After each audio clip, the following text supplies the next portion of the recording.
السلام عليكم الخوت، كي دايرين؟ لاباس عليكم؟ واش اخباركم؟ واش تعاودوا؟ غبرت عليكم شويه ولكن كاينه ظروف شخلات ستاتي. المهم الخوت، بغيت نقول لكم شكرا لكم بزاف بزاف. شكرا لاي واحد دخل عندي القناه، اي واحد بارطاجا الفيديوهات ديالي، اي واحد كتب لي شي تعليق زوين خايب كيما بغى يكون نوعه. بغيت نقول لكم شكرا لكم بزاف بزاف بزاف، وبالفضل ديالكم باش هاد القناه غاديه وكتطلع، وان شاء الله قربت تفعل. الخوت والله الا خرجت للزنقه باش نصور هاد الفيديو لان دارنا فيها الضياف وميمكنش ليا نبقى نغوت، وتنبغي ندخل سوق راسي ولكن الجراثيم ما تيخليونيش.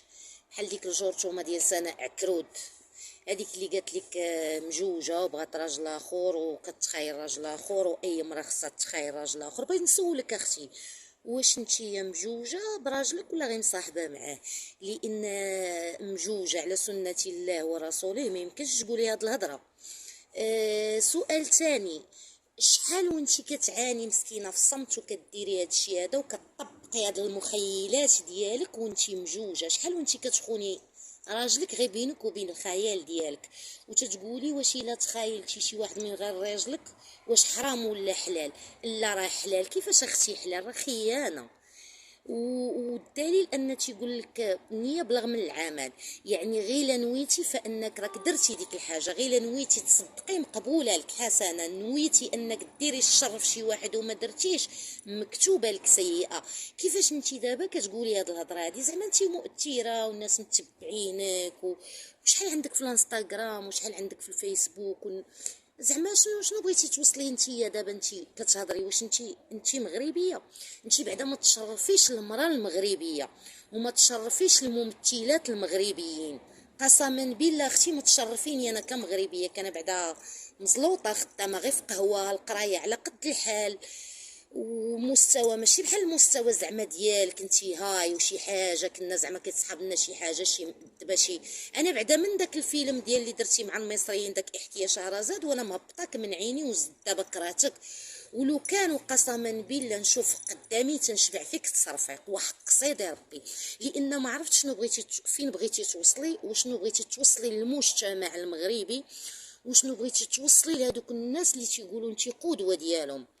هاد البنيتات دابا اللي طالعين 18 عام 20 عام، هادو اللي يلا كيتاقلموا تيطبعوا على بحالك انتي ومتبعين بحالك انتي، شنو بغيتي توصلي ليهم؟ الفكره اللي بغيتي تعطي للعيالات المغربيات شنو هي؟ مع انك انتي ماشي مرا مغربيه، انتي زباله مغربيه. حاشا المتابعين اللي كيسمعوني والناس اللي كيسمعوني وكيتفرجوا فيا، انتي زباله مغربيه، حوتاله المغرب يا الخانزه. كتقولي نصف العيالات ديال المغرب كيكونوا مومس مع رجالهم، ما كاينش شي مومس قدك يا المومس ديال بصح يا العاهره.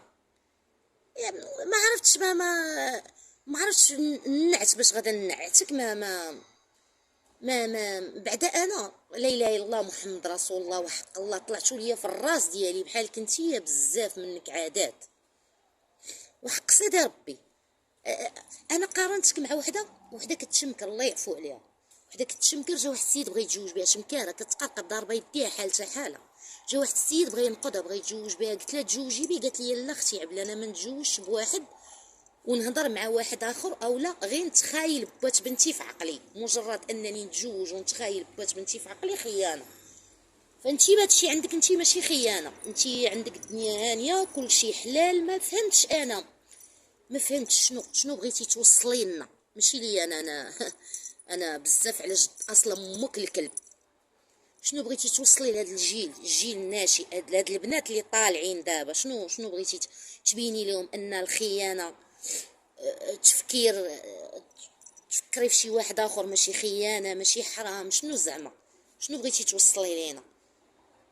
يا الزباله يا المومس يا العاهره يا حوتالات المجتمع، سيري الله ديالك والله ياخذ فيك الحق.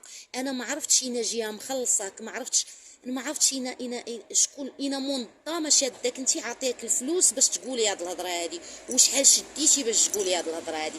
حسبي الله ونعم الوكيل وحق الله، والله ياخذ فيكم الحق. فين ما كانت شي موسخه وكتبغي توسخ الافكار ديال المغاربه وديال هاد الجيل اللي طالع، الله ياخذ فيكم الحق. حسبي الله ونعم الوكيل. زعما نتيا تيشوفوا فيك 50 مليون مغربي وعاد اللي خارج المغرب كتقولي هاد الهضره هادي. هي الحوتاله، هادي هي رسالتي ليك، هي الحماره، يا المومس يا العاهره. يلا وسيري دابا تصنتي على عظامك يا الخانزه. الخوت سمحوا لي الا خسرت الهضره. نتلاقاو في شي فيديو اخر.